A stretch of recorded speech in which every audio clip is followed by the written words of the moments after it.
Kami persembahkan program Santapan Rohani. Terambil dari Efesus pasal yang kedua ayat yang ke-11 sampai dengan ayat yang ke-22. Efesus pasal yang kedua ayat yang ke-11 sampai dengan ayat yang ke-22. Dipersatukan di dalam Kristus. Karena itu ingatlah bahwa dahulu kamu sebagai orang-orang bukan Yahudi menurut daging, yang disebut orang-orang tak bersunat oleh mereka yang menamakan dirinya sunat, yaitu sunat lahiriah yang dikerjakan oleh tangan manusia. Bahwa waktu itu kamu tanpa Kristus, tidak termasuk kewargaan Israel, dan tidak mendapat bagian dalam ketentuan-ketentuan yang dijanjikan, tanpa pengharapan dan tanpa Allah di dalam dunia. Tetapi sekarang di dalam Kristus Yesus, kamu yang dahulu jauh sudah menjadi dekat oleh darah Kristus. Karena dialah damai sejahtera kita, yang telah mempersatukan kedua pihak dan yang telah merubuhkan tembok pemisah, yaitu perseteruan. Sebab dengan matinya sebagai manusia, ia telah membatalkan hukum Taurat dengan segala perintah dan ketentuannya, untuk menciptakan keduanya menjadi satu manusia baru di dalam dirinya, dan dengan itu mengadakan damai sejahtera, dan untuk memperdamaikan keduanya di dalam satu tubuh dengan Allah oleh salib. Dengan melenyapkan perseteruan pada salib itu, ia datang dan memberitakan damai sejahtera kepada kamu yang jauh, dan damai sejahtera kepada mereka yang dekat.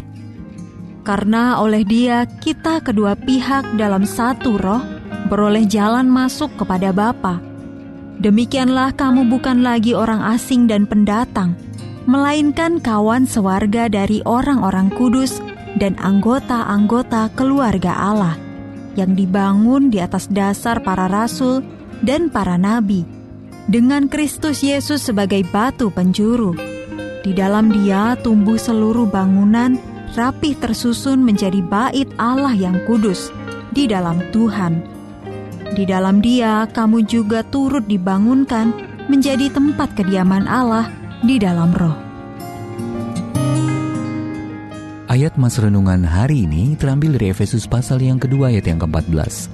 Karena dialah damai sejahtera kita, yang telah mempersatukan kedua pihak dan yang telah merubuhkan tembok pemisah, yaitu perseteruan.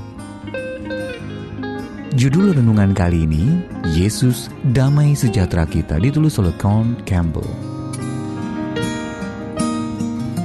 Seorang biarawan bernama Telemakus menjalani hidupnya dengan damai. Tetapi kematiannya di akhir abad keempat telah mengubah dunia. Saat mengunjungi kota Roma, Telemakus masuk ke dalam arena pertarungan gladiator yang brutal. Ia melompati tembok stadion dan mencoba menghentikan para gladiator yang berusaha saling membunuh. Namun para penonton mengamuk dan merajam biarawan itu sampai mati. Meski demikian, Kaisar Honorius begitu tergerak oleh tindakan Telemakus hingga ia mengakhiri praktek pertarungan gladiator yang sudah berlangsung selama 500 tahun. Ketika Paulus menyebut Yesus sebagai damai sejahtera kita, ia merujuk kepada berakhirnya perseteruan antara bangsa Yahudi dan bangsa bukan Yahudi. Efesus pasal yang kedua ayat yang ke-14. Sebagai umat pilihan Allah, Israel memang dibedakan dari bangsa-bangsa lain dan menikmati sejumlah hak istimewa.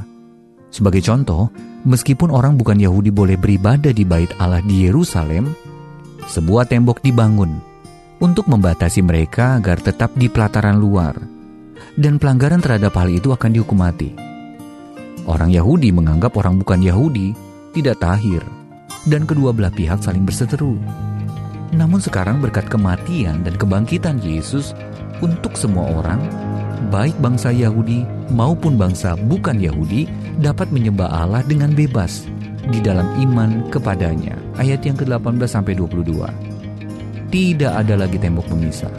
Tidak ada lagi kelompok yang lebih diistimewakan daripada yang lain. Keduanya setara di mata Allah.